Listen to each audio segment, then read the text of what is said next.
दलित चळवळ, दलित मूवमेंट जो है, इसका एक इतिहास रहा है और बहुत अच्छे अच्छे मुद्दों के ऊपर ये दलित मूवमेंट ने बहुत अच्छा काम अपने समाज के लिए किया है और आज भी करते हैं।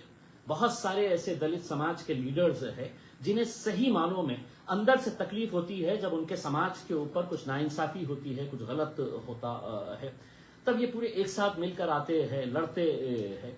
लेकिन जब इसी के अंदर, इसी मूवमेंट के अंदर कुछ गलत लोग शामिल हो जाते हैं तो उसका नतीजा क्या होता है कि आप पैसे की खातिर अपने इस पूरे मूवमेंट को किस तरीके से कमजोर कर देते हैं। सारा शहर नहीं, सारा महाराष्ट्र जानता है ये मोर्चा किस लिए निकाला जा रहा है, कौन इसके पीछे है।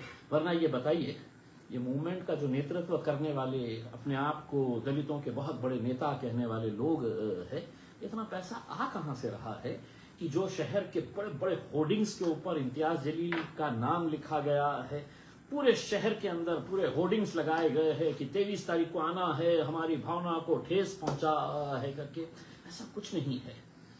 ये असल में मुद्दे को डाइवर्ट करना चाह रहे हैं कि मुद्दा मंत्री जी का है तो उस मुद्दे को कैसा डाइवर्ट करना। और सिर्फ शहर के अंदर होर्डिंग्स नहीं लगे हुए हैं साहब, किसी बड़े अखबार के अंदर अगर अपने को छोटा सा ऐड देना होता है, एक क्वार्टर पेज का ऐड देना होता है तो उसकी भी लाखों रुपये कीमत होती है।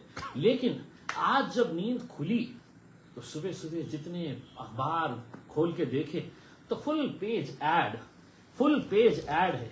यह है वो फुल पेज एडवर्टाइजमेंट। कौन सा पेपर है?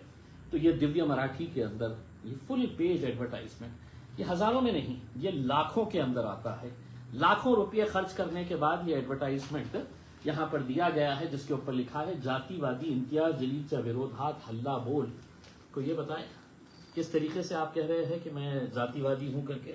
और इसके ऊपर जिस बाबा साहब अम्बेडकर की तस्वीर है, एक बात मैं ये बता दूं कि लोकसभा के अंदर अगर पूरे सांसदों के बीच में, पूरे देश के सांसदों के बीच में अगर किसी ने खड़े रहकर ये बात कही थी कि इस देश के अंदर सबसे महान अगर कोई शख्स पैदा हुआ है तो वो महात्मा गांधी नहीं है, डॉक्टर भीमराव अंबेडकर है।